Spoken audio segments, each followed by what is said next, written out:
Hey guys, and welcome to the Working Money channel. Is Bill Morgan calling it? So Bitcoin falls and XRP, for the moment at least, loses most of its gains for the last 24 hours. Well, we did see an XRP pump. Well, not by much, not nearly as much as we've seen other coins really start pumping. I mean, guys, the good news, this channel here, we are seeing an XRP steady increase up here with higher highs and higher lows. You can see that there very, very clearly on the chart. And, although we did see a bit of a price move for XRP, if I zoom in here, you guys can see that. Let me throw that on the hourly. We did see this price move yesterday, Christmas Day, Monday, December the 25th.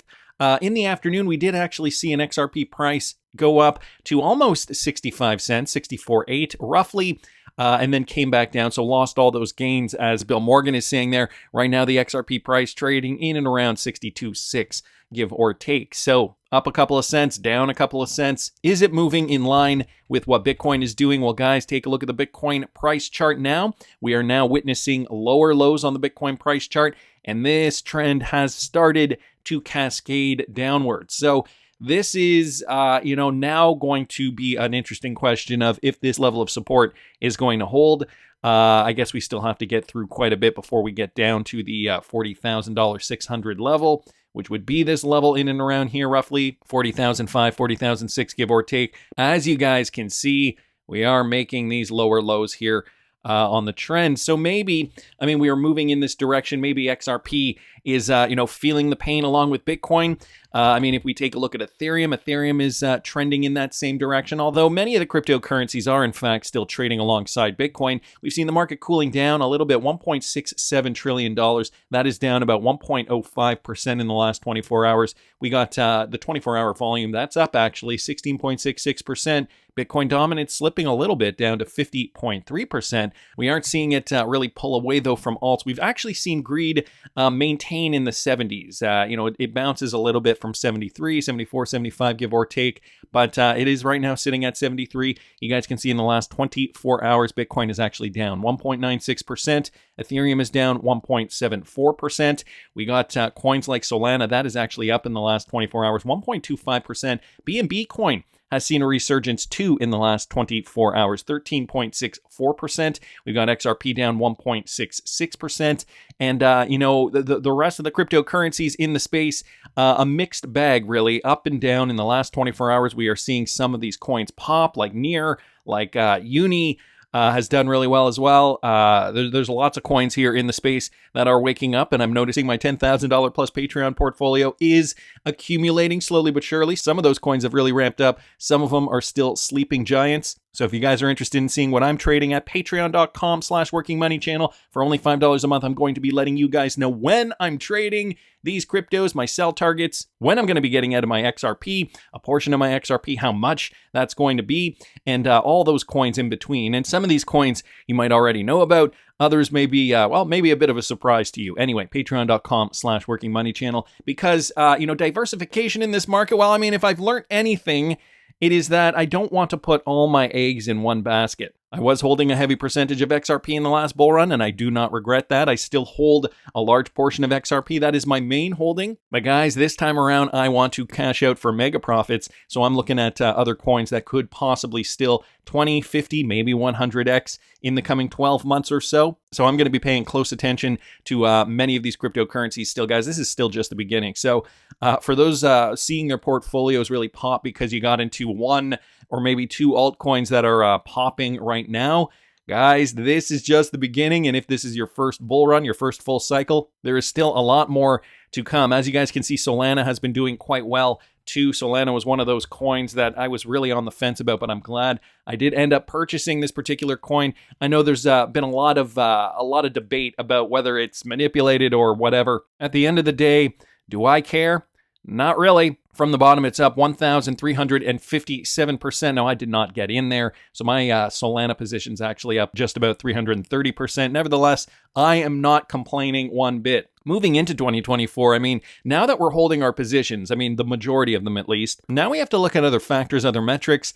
Here's some indications on who were the winners in 2023. This coming from CoinDesk. Who won crypto in 2023? The CoinDesk Market Index broke down in 6 charts. So tokens from Injective, a layer 1 blockchain in the Cosmos ecosystem. And Render, a GPU rendering network that migrated this year to Solana from Ethereum, dominated this year's returns, ranking amongst CoinDesk's Market Index, or CMI benchmark index, of 184 digital assets. So bringing up, a lot of metrics here and a lot of different projects for a lot of different reasons. They mentioned the Solana blockchain here. Here's CoinDesk's Market Index, or their CMI, and they've noticed here that it has 5x'd the S&P 500 this particular year alone. So if you just take a look at the S&P 500, that is the line in red. The CoinDesk Market Index, the CMI, that is the line in white. That has even surpassed the S&P 500 and even surpassed Ethereum as well. You can take a look at some of these cryptocurrencies and what they were looking at year-to-date performance. CoinDesk Market Index sectors, so computing, currency, smart contract platforms, DeFi, culture and entertainment, and digitization, and just taking a look at what these have done over the last year, 12 months. And so some of those particular cryptocurrencies, INJ, Render, Solana, FET, BLZ, STX, IMX is another one, AVAX, AGLD, and STORJ, Storage. And ING here, guys, the top performer for that index. And then some of the market laggards, so some of those coins that have not been performing well at all: ApeCoin, Luna, Dash, BAL, OMG, ENS, ZEC, a privacy coin, SNY, CHZ, and ETHW, wrapped Ethereum, I'm guessing that is. So guys, just some metrics here, some interesting, observations about what has been doing well, what could be doing better. Bitcoin extended its dominance. So year-to-date leaders, CoinDesk Currency Index, you can see some of those coins, including XRP here, up 83.2%.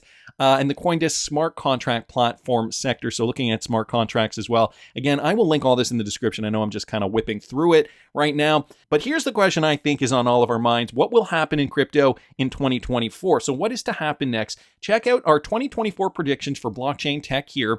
But in terms of crypto markets, historically, the quadrennial Bitcoin halving, like the one that's expected next year, have driven 4-year market cycles. So this is what we're still, I guess, assuming is going to happen, what we're still kind of predicting and expecting is the word I'm looking for. But that history only goes back 14 years. One area where crypto markets are actually like traditional markets, nobody really knows what's going to happen. Everybody's just guessing, or as it's been said in the past about Wall Street stock pitchers, if they tell you to buy it, it means they've already bought. So be very, very careful about, who is shilling you what at what point in time, because, even if somebody is shilling you something and it's already up by, I would never tell you, for example, to buy Solana now. I would never tell you that. But if somebody is telling you to shill, or shilling you something that is already up, you got to be very, very careful, because this chance could be our one last shot at making huge sums of money before the market gets fully regulated. So they bring up their blockchain predictions. Interesting how they note experts at Ripple, for example, Coinbase, and some other companies here talking about what 2024 is going to look like. And so they mentioned David Schwartz's prediction here: by 2024 and beyond, the advancement of blockchain interoperability protocols will mark a major shift by breaking down the existing silos between different blockchains. This shift will enable diverse blockchain platforms to seamlessly interact by sharing data and value transfer, creating a unified and more efficient blockchain ecosystem. The role of interoperability protocols will be crucial in this transformation, as they will increase innovation as well as foster new applications and use cases, specifically in DeFi. So coming from David Schwartz here at Ripple, obviously they know what they know about the Ripple protocol. Interoperability has always been first and foremost on RippleNet, the XRP ledger, because they know that they are going to need to connect to many different players in this new financial system. So that is one, and near the top of the predictions here on the Coinbase list. We also have Bitcoin fees, talking about that. Modularity is another topic. Zero knowledge proofs, and I'm going to, again, put this in the description of the video for those of you guys who want to read in more detail. Key management, user interfaces, censorship, security and privacy also going to be big. And also, guys, corporate crypto. Let me just read you guys this one. Networks and developer platforms should be prepared for onboarding corporate and startup builders, as well as independent developers. Network protocol teams should be prepared with user experiences that can reach millions of end users in their native digital experiences. Larger companies are moving beyond crypto as an asset class and into crypto as a product and tool for user engagement, so make note of that. Crypto needs to expand its footprint and bring in the next wave of on-chain activity. This coming from Vanessa Pestrito, Director of Partner Programs at Agoric Opco, a JavaScript native smart contract platform and proof of stake blockchain. So really kind of pushing the real world use cases, I think, in 2024. Layer 2 also on that list as well. So anyway, guys, this is, it's going to be interesting because moving into 2024, we're going to get that crypto bull run. So that is coming. But the use cases, I think the use cases could in fact spur on even more activity. And there's the socio-political factors as well. Now, Ito Farina bringing this to our attention when the World Economic Forum director says there will be a major cyber attack in the next few years. Now, I don't know. I think this was from 2023. If I remember this correctly, I think you can see it on the banner there. This says, this is 2023. Yeah. Okay. Our report from 2023. He said it here in this panel. So what this means is that there will in fact be something that occurs. Okay. He means they will create a cyber attack in the next few years. If globalists talk about the next crisis, they already have a crisis prepared. So we've talked about this cyber crisis. I've done videos on that. Klaus Schwab, for example, mentioning a cyber pandemic. If you guys didn't catch a video I did on that a few years ago now, I will link it up here in the top right-hand corner. But guys, here's some more that, is getting me scratching my head. How much do they know? How much do they already have planned? Listen to this. We're here today to share the findings of the World Economic Forum's Global Security Outlook Report 2023. This is a result of research in collaboration with the forum's communities and our partner Accenture, in which we've interviewed and sought input from over 300 executives globally. The most striking finding that we found is that 93% of cyber leaders and 86% of cyber business leaders believe that the geopolitical instability makes a catastrophic cyber event likely in the next 2 years. So they're professionals, they're leaders, they're those who they are consulting with are saying that, what were the percentages? 93% of cyber leaders and 86% of cyber business leaders believe that this cyber pandemic, and they're mentioning it in conjunction with the instability around the world. Now, of course, that was onset by the beer flu pandemic. A lot of it had been brewing from before that, but this has just gotten the world in worse shape.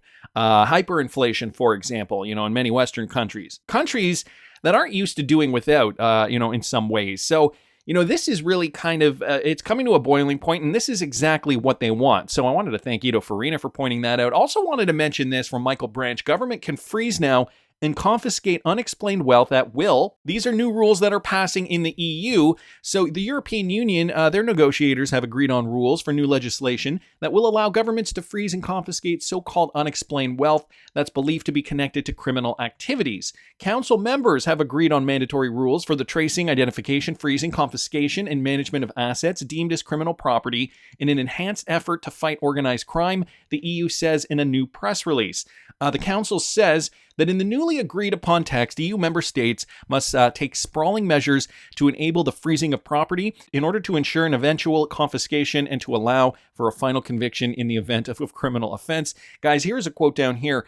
In a first for many member states, a new rule on the confiscation of unexplained wealth will, under certain conditions, allow the confiscation of property identified in the context of an investigation in relation to criminal offenses, provided that a national court is satisfied that the identified property is derived from criminal activities committed within the framework of a criminal organization and that those activities give rise to substantial economic benefits. So they're basically just relaxing the rules here to take your unexplained wealth at will. And this is happening in the EU, the European Union.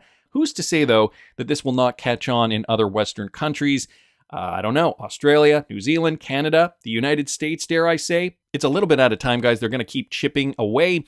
And this is why, another reason why I urge you guys to keep your cryptocurrency safe on something like a Ledger Nano or something similar, any kind of cold wallet storage solution so that they cannot touch your cryptocurrency. I do have an affiliate link for the Ledger Nano and all their products in the description of this video. You can use it if you want. You do not have to use it. You do not even have to use that particular device. There are other options out there. I've personally been using the Ledger Nano, though, since 2017, and I've never had a problem, never been hacked. Just my personal experience there. So anyway, I wanted to thank Michael for posting that. Mr. Mann also bringing this to our attention now. Stablecoins, guys. This, I think, is going to be the gateway. And Mr. Man has done a really good job, actually, of bringing up the supporting material to suggest this. So here is Jim Himes. Here's what he said on the stablecoin bill and what Congress is looking for in crypto. Guys, this was just from 2 weeks ago. Listen to this. And then you've had the prosecutions. There's just a lot of bad stuff. And then you've had the Wall Street Journal writing an overblown story about terrorist financing, which they subsequently sort of backed away from. I think you may have heard some of this from my colleague, Sean Casson. My point is this, just to make this 20-minute rant less than 20 minutes. If you really want to move the Congress, I say this to every crypto person who comes into my office, you got to start demonstrating the killer app, the value add. I mean, I get so frustrated because folks come into my office and they say, we have this decentralized finance, non-hierarchical structure that will allow for the transfer of NFTs, and it is like, I'm a Rhodes Scholar. I don't understand a single word you just said, right? So tell me how this makes Bridgeport better. Tell me how this makes Los Angeles better. And until the industry does a better job really showing that, look, we can take remittance fees down from 8% to 2 basis points, or show us any positive world improving application, the industry is not going to have the benefit of the doubt. And the reason you need that is because not so much on our side of the Capitol, but on the other side of the Capitol, the weather is uglier, and people just need to start hearing about how this stuff is going to make people's lives better. So, I mean, luckily for us, Ripple has already been in that education phase of their business growing. They've been doing this for years now. But I think a lot of these projects are still struggling with how to demonstrate why they are useful. And so, this is why Congress is having a tough time. I mean, that and the fact that, the SEC has been against Ripple for, ETHgate reasons possibly. So it's really given Ripple a hard time to get that leg up. Nevertheless, guys, we are moving through this. And with regard to the stablecoin bill, I also wanted to mention this. Another one, courtesy of Mr. Man here, why the evolution of some of your favorite ISO coins are not moving. Stablecoin regulation will be the catalyst in the price action for projects such as XRP and XLM. And I'm going to explain why in a second. Navin Gupta of Ripple suggested stablecoin regulations will move price. And 3 days ago, this gentleman suggests no bank will hold a stablecoin unless there's regulation surrounding them. Listen to this. To what the traditional experience is, where if you're launching a fund, you go to a government or a city and then bang, everything sort of gets set up for you, right? I think we'll get there in time. One of the interesting ones that I think often kind of goes a bit unnoticed is as well fiat on and off ramps. So if you're a Goldman, currently you can't hold a stablecoin to actually do anything in DeFi or on chain. So once we have kind of, I guess, guidance and permission for banks to participate in the space, which I think is probably leaps and bounds ahead in the APAC region, then you'll be able to see more institutions come in because they won't have to worry about, what if the stablecoin depegs. So what they're essentially saying is it's going to be a cascading effect. The banks will have to have that regulatory clarity before they feel even the tiniest bit comfortable holding these types of digital assets like stablecoins, not to mention all those other types of cryptocurrencies that they're very kind of reluctant to hold until there is regulatory clarity. So, I think building upon this stablecoin regulation, this is really what's going to hit it home. Not only that, guys, we have lots of indications here. Stablecoin regulation is first on the new subcommittee's to-do list, says Chairman. So this has to do with stablecoin regulation, and this was brought up originally back in January of 2023. Representative French Hill said that Digital Asset Subcommittee plans to use its stablecoin draft as a model for how it will approach digital asset regulation moving forward. So here, they're even stating it. Stablecoin legislation will be one of the top priorities for the newly formed U.S. House of Representative Committees on Digital Assets. Let's not forget this was from the beginning of this year. So starting off a brand new 2023 at that time, saying, okay, we've got to focus on stablecoins. This is how we're really going to, corral, I guess, the rest of the market. So Subcommittee on Digital Assets, Financial Technology and Inclusion. Here's the quote. That's the starting point for the committee, he said, but we will want to also pursue a privacy statute federally, which I think is important to a digital future and of a part foundation of moving from an analog financial service environment to a more digital environment. We're also going to do oversight hearings on both the regulators and some of the actions of the last year so that we can learn from that. So talking about probably 2022, all those catalyst events that caused the market to crater. So, they are looking first and foremost at stablecoins, and they have been for the last 12 months now. Not only that, in the UK, they're doing the same thing. The first phase of the UK's crypto regulation is stablecoins. The stablecoin making up only 11% of the crypto market cap. One might wonder why the UK are pressing ahead with implementing a regime for stablecoins rather than for Bitcoin or the rest of the unbacked crypto ecosystem. Well, here you go. Stablecoins are almost like the backbone of the industry. And so if you can corral the stablecoin, well, you have a better stronghold on the rest of the industry. So just, talking about that too here as well. And I will link all these articles in the description of this video if you guys want to read further. Not only that, you guys remember this from November of 2021, central bank digital currencies from the World Bank and cross-border payments. Now, how this relates to Ripple, Stellar, XRP, and XLM? Well, if you guys remember here, I'm just going to go straight to that page there. It is on page, it should be on page 31. Just down here, 29, 30, 31, right over here, stablecoins for cross-border payments. Now, this again was from the World Bank. Stablecoins refer to a class of digital currencies that are relatively stable in terms of their price, and they're usually pegged to a fiat currency. However, two digital currencies that fall in this category, for whatever reason, the World Bank is saying RippleNet's native currency, XRP, and Stellar's native cryptocurrency, XLM. Why are these coins stable coins? That is still a bit of a question mark. When this did come out, I did do a video on it. I will link that up here in the top right-hand corner. But guys, again, the stablecoin regime, this is what they need to corral. XRP and XLM already considered stablecoins, not to mention this. Another one, courtesy of Mr. Man here. He's done some great research on this. 25 countries that had legislation in place for stablecoins in 2023 already. So you guys can see some of the countries here and the process, kind of where they stand with regards to stablecoin regulation. So in my opinion, again, I agree with this thesis. This is the beginning. We are already seeing the US, the UK dabbling in stablecoins, and it isn't until the stablecoin becomes fully regulated that I think we will see price action for XRP and XLM. And I mean the real utility price action right now. What we are seeing is that spec market. I mean, the upward channel is still looking great for XRP, guys. I'm still waiting for that explosion, though, past all-time high. That's my opinion, and I think it'll happen in 2024. But I want to hear what you guys think. Please subscribe to the channel if you haven't already. Like the video if you like the content I'm providing. I always love hearing your comments. See you in the next one, guys.